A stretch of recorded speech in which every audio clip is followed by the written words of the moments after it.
दौरे में विरोधियों पर खूब बरसते हैं, विपक्ष पर जमकर निशाना साधते हैं और आज भी पीएम मोदी सबसे पहले गया के चुनावी रण में हुंकार भरते हुए आरजेडी पर बहुत बड़ा हमला किया। कहा जंगल राज और भ्रष्टाचार का दूसरा नाम आरजेडी है। पीएम ने कहा कि विपक्ष जिस संविधान को बदलने की बात करता है वो किसी भी हाल में संभव नहीं। बिहार में जंगल राज का सबसे बड़ा चेहरा आरजेडी है। बिहार में भ्रष्टाचार का दूसरा नाम आरजेडी। गया की धरती से प्रधानमंत्री की ये हुंकार है आरजेडी के लिए, लालू प्रसाद के लिए। कहें तो लालू राबड़ी के 15 साल के शासनकाल के लिए। जंगल राज और भ्रष्टाचार पर प्रहार कर पीएम मोदी ने लोगों को याद दिलाने की कोशिश की कि आरजेडी के शासनकाल में कितना बुरा हाल बिहार का था। हमारी बहन बेटियां घर से बाहर नहीं निकल पाती थी। हमारे गया जैसे इलाके नक्सली हिंसा की आग में जलते रहते थे। जो जगह भगवान बुद्ध के नाम से जुड़ी हो वहां नक्सली गोलियां चलती हो, ये हालत करके छोड़ दिया था। आरजेडी ने बिहार के कितने ही परिवारों को बिहार छोड़कर जाने पर मजबूर कर दिया। आरजेडी अध्यक्ष लालू प्रसाद और कांग्रेस नेता राहुल गांधी लगातार बयान दे रहे हैं कि केंद्र सरकार देश के संविधान को बदलने जा रही है। इस पर पीएम मोदी ने करारा प्रहार करते हुए कहा कि संविधान बदलने के नाम पर विपक्ष राजनीति कर रहा है। संविधान बदलने की ताकत किसी में नहीं। बीजेपी तो क्या, स्वयं बाबा साहब आंबेडकर भी इस संविधान को नहीं बदल सकते हैं। और इसलिए झूठ बनाना, झूठ फैलाना बंद करो। प्रधानमंत्री लगातार विरोधियों पर प्रहार कर रहे हैं, लगातार विपक्ष के इरादे को जनता के सामने ला रहे हैं। पहले चरण के मतदान से ठीक पहले पीएम का आरजेडी पर प्रहार और भी तेज हो गया है। जाहिर है आने वाले वक्त में बढ़ती गर्मी के साथ सियासी तापमान भी बेहद गर्म होने वाला है। न्यूज़ 18 के लिए गया से रवि एस नारायण और एलन लिली की रिपोर्ट। और गया के बाद पीएम मोदी पूर्णिया के रण में भी विरोधियों पर जमकर प्रहार करते नजर आए। भ्रष्टाचारियों पर और तेज कार्रवाई के साथ ही इंडी गठबंधन के नेताओं पर बेवजह लोगों को भ्रमित करने की कोशिश करने का आरोप लगाया। लगे हाथ मोदी की गारंटी भी दी कि विरोधियों की धमकी से मोदी ना डरने वाले हैं और ना ही झुकने वाले। मेरा पल पल आपके नाम, 24/7 और 2047। देश की जनता के लिए 24/7 की बात करने वाले पीएम मोदी गया के बाद पूर्णिया के रंगभूमि मैदान के मंच से भी विरोधियों पर बेहद आक्रामक नजर आए। पीएम ने कहा आरजेडी का दो ही एजेंडा है, भ्रष्टाचार और लूट, जो अब नहीं चलेगा। ये मेहनत गरीब जनता करे और मलाई ये आरजेडी वाले लूटे। मोदी के रहते ये मुमकिन नहीं है। पूर्णिया की रैली को संबोधित करते हुए पीएम मोदी ने विरोधियों को चुनौती देते हुए कहा जंगल राज वाले भले कोशिश कर लें कि बिहार में पुराना दौर ले आएं, पर ये मोदी है, न डरने वाला है न झुकने वाला, ये संभव नहीं। ये मोदी है, ये न डरने वाला है और न ही झुकने वाला है। लेकिन आज एक बार फिर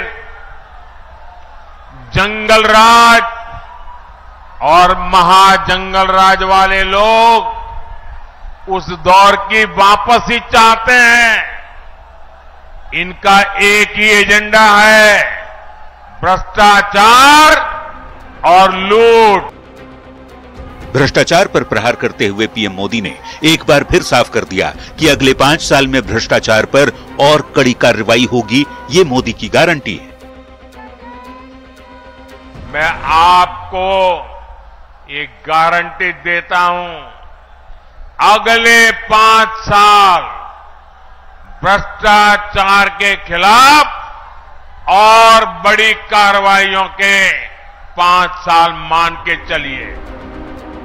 पूर्णिया सीट पर दूसरे चरण यानी 26 अप्रैल को मतदान होना है, पर उससे पहले जिस तरह से प्रधानमंत्री मोदी एक एक कर ताबड़तोड़ सभाएं कर रहे हैं, विरोधियों पर प्रहार कर रहे हैं, आरजेडी के पुराने जंगल राज के दिनों को याद दिला रहे हैं, उससे आने वाले समय में बिहार की सियासत में और उबाल आएगा, इसमें कोई शक नहीं।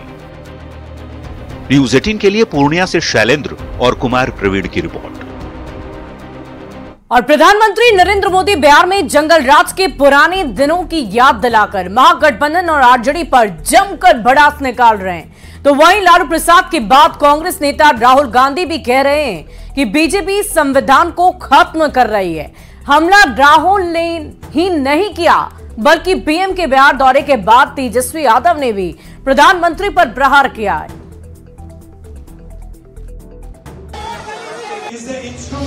वो भी कोशिश करेगा संविधान को बदलने के लिए, देश की गरीब पिछड़ी और दलित जनता आंख निकाल लेगी इनका। सोमवार को आरजेडी प्रमुख लालू प्रसाद ने देश के संविधान बदलने का आरोप केंद्र की बीजेपी सरकार पर लगाया। कोशिश करेगा संविधान को बदलने तो आज बारी थी कांग्रेस नेता राहुल गांधी की। केरल के वायनाड में चुनावी रोड शो में लोगों को संबोधित करते हुए राहुल ने कहा, आरएसएस और बीजेपी वाले देश के संविधान को कुचलना चाहते हैं। RSS and the BJP are trying to destroy India's constitution and change India's constitution. The Congress Party and the India Alliance is trying to save the constitution of India. Rahul Gandhi ने केंद्र और बीजेपी पर हमला बोला तो पीएम मोदी के बिहार दौरे पर आरजेडी पर किए हमले का जवाब तेजस्वी ने भी दिया। कहा, पीएम नरेंद्र मोदी के पास गिनाने के लिए उपलब्धियां ही नहीं हैं, ऐसे में वो हमें गाली दे रहे हैं। कुछ नहीं है तो मोदी जी तो हम ही लोग को गाली देंगे, और तो कोई काम तो है नहीं। काम किया होता तो काम का जिक्र करते। लेकिन आप एक बात समझिए, मोदी जी ने केवल दिया क्या है देश को? बेरोजगारी दिया है, महंगाई दिया है, मोदी जी ने गरीबी दी है और जुमला दिया है। यही 4 चीज मोदी जी ने पूरे देश को दी। जैसे जैसे चुनाव के दिन नजदीक आते जा रहे हैं, नेताओं की जुबान और भी तेज हो रही है। आरोप प्रत्यारोपों के बीच प्रधानमंत्री के आरजेडी और कांग्रेस पर प्रहार के जवाब में मोर्चा राहुल गांधी और तेजस्वी यादव ने भी संभाला है। जाहिर है, जैसे जैसे चुनाव के चरण बढ़ते जाएंगे, सियासत यूं ही गर्माती जाएगी। Bureau report, news 18। और पीएम मोदी के बिहार दौरे पर सियासत काफी तेज हो गई है। बिहार कांग्रेस अध्यक्ष अखिलेश प्रसाद सिंह ने हमला बोलते हुए कहा कि बिहार हर मामले में पीछे चला गया है और इसके लिए कौन जिम्मेदार है। मोदी के बिहार दौरे पर आरजेडी प्रत्याशी मीसा भारती ने जमकर हमला बोला। मीसा ने कहा कि पीएम बेरोजगारी पर कब बोलेंगे, तो मुकेश सहनी ने भी पीएम से पूछा कि वादे कब पूरे होंगे। बिहार में 27% चीनी पैदा होता था, प्रायः सभी चीनी मिलें चलती थीं, वहां घट के वो 2% के नीचे चला गया। इसके लिए कौन जिम्मेवार है? मोदी जी जिम्मेवार हैं, जो डबल इंजन की सरकार चलाते हैं। नीतीश जी जिम्मेवार हैं, और पुल पुलिया बन रहा है। आधा दर्जन से ज्यादा एक साल के अंदर अभी उद्घाटन भी नहीं होता है और पुल धूल धूसरित हो जाता है। रोजगार की बात क्यों नहीं कर रहे हैं प्रधानमंत्री जी? किसानों की एमएसपी की बात क्यों नहीं कर रहे हैं? आय दुगनी करने की बात क्यों नहीं कर रहे हैं? महंगाई कम करने की बात क्यों नहीं कर रहे हैं? नीचे कर नहीं रहे तो ये सब बात क्यों नहीं कर रहे हैं? अब परिवार पे किस लिए बोल रहे हैं? मांझी जी किसके परिवार के हैं? परिवारवाद पे क्यों बोल रहे हैं प्रधानमंत्री जी? परिवारवाद से किसी देश का मतलब किस नौजवान को रोजगार मिल जाएगा इस पे बोलने से? बिहार के युवा को, बिहार के लोगों को इतना मूर्ख मत समझिए। आपने जो 2014 में या 2019 में जो आपने वादा किया था, वो वादा पूरा किए कि नहीं किए, वो हमारे बिहार के युवा को बताइए कि आपने कहा था कि 2 करोड़ नौकरी देंगे हर साल, वो पूरा किए कि नहीं किए? कितना पूरा किए? थोड़ा कम भी किए होंगे तो बता दीजिए कि कितना कम किए हैं। और बीजेपी प्रवक्ता शाहनवाज हुसैन ने पूर्णिया में पीएम मोदी के बयान का स्वागत किया है। प्रधानमंत्री ने कहा कि जल्द पूर्णिया में हवाई अड्डा शुरू होगा। देश के पहले ग्रीन बेस्ड एथेनॉल प्लांट का भी पीएम ने जिक्र किया। शाहनवाज ने कहा कि मेरे उद्योग मंत्री रहते एथेनॉल पॉलिसी बनी थी और मक्के के दाम में भी बढ़ोतरी हुई थी। एथेनॉल की वजह से किसानों की आमदनी दोगुनी हो गई। मंत्री जी ने कहा कि हवाई अड्डा भी जल्द शुरू हो जाएगा, हवाई जहाज आने लगेगा, काम शुरू है उस पर। और दूसरा, उन्होंने फर्स्ट इंडिया का ग्रेन बेस इथेनॉल प्लांट का उद्घाटन हुआ, इसका जिक्र किया। और मेरे उद्योग मंत्री रहते हुए इथेनॉल पॉलिसी हमने बनाई थी और उससे मक्का का भी दाम बढ़ा था। प्रधानमंत्री जी ने आज इसका भी जिक्र किया कि मक्का का इलाका है वो, और आप देखिए कि किसानों की आमदनी दुगुनी हो गई इथेनॉल के वजह से। ठीक क्या होगी? प्रधानमंत्री जी ने सीमांचल के अंदर घुसपैठ की समस्या, सीमांचल की सुरक्षा की समस्या, सीमांचल की तरक्की के बारे में, वहां के डेवलपमेंट के बारे में, इंडस्ट्रियलाइजेशन के बारे में खुलकर बात की है। और बक्सर लोकसभा सीट से टिकट नहीं मिलने के बाद केंद्रीय मंत्री अश्विनी चौबे के नाराज होने की बात कही जा रही थी। आज गया की रैली में प्रधानमंत्री नरेंद्र मोदी ने अश्विनी चौबे को बुलाकर उनसे बातचीत की है, जिसे राजनीतिक चश्मे से देखा जा रहा है। इस पर न्यूज 18 से एक्सक्लूसिव बातचीत करते हुए अश्विनी चौबे ने कहा कि वो कभी पार्टी से नाराज थे ही नहीं, पार्टी ने उन्हें बहुत कुछ दिया है। उन्होंने ये भी कहा कि मैं आत्म मंथन कर रहा हूं कि मुझसे आखिर क्या गलती हुई है।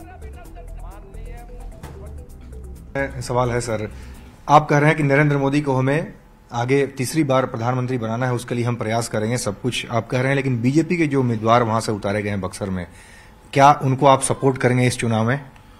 फिर मैं कह रहा हूं, जब 400 पार होगा, लोग कहते हैं आप आशीर्वाद दे, मैं सबको आशीर्वाद देते रहता हूं, लेकिन ये तो जनता तय करेगी। गंदगी को दूर करना जनता का काम है, कौन अच्छा है कौन गंदा है ये तो जनता तय करेगी ना, हम थोड़े तय कर रहे हैं। जनता मालिक है, जनता, हमारा मालिक भी जनता है। भाई देखो, जो गलत काम करता है अगर वो बार बार उसकी आदत लग जाएगी तो जीवन में वो गलत ही काम करेगा। तो जनता को सबक सिखाना चाहिए। ऐसे समय पर जनता से ऐसे लोगों का क्लास, ये लोकतंत्र का जो पर्व है, इसमें जो सारे लोग ऐसे गंदे गंदे लोग जगह जगह जा करके और पार्टी को बदनाम करते हैं, पार्टी का जिस प्रकार से वर्चस्व बढ़ रहा है देश में दुनिया में, हमें पार्टी को आगे बढ़ाना है।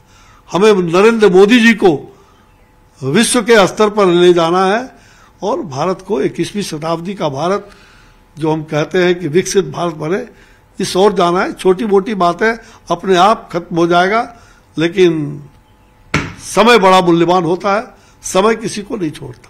आखिर में एक बार फिर से सवाल पूछूंगा, नरेंद्र मोदी जी ने आपसे क्या बताया, आपसे क्या बातचीत की और उनकी तरफ से क्या आपको कुछ मंत्र दिया गया? मैंने कहा आपकी नाराजगी दूर करने की कोशिश हुई? नहीं, मैं नाराज नहीं हूं।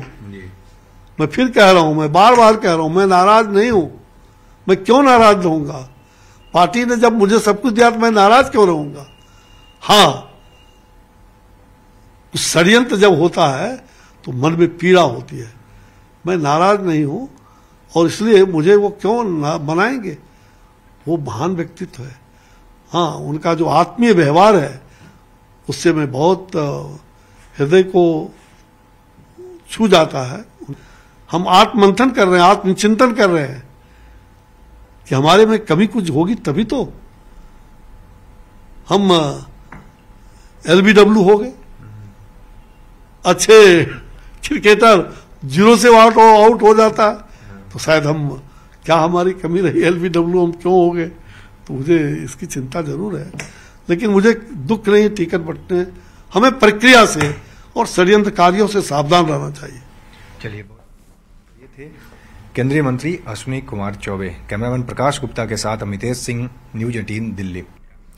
और खबर शेखपुरा से, जहां चुनावी सभा को संबोधित करते हुए तेजस्वी यादव बीजेपी पर हमला बोले।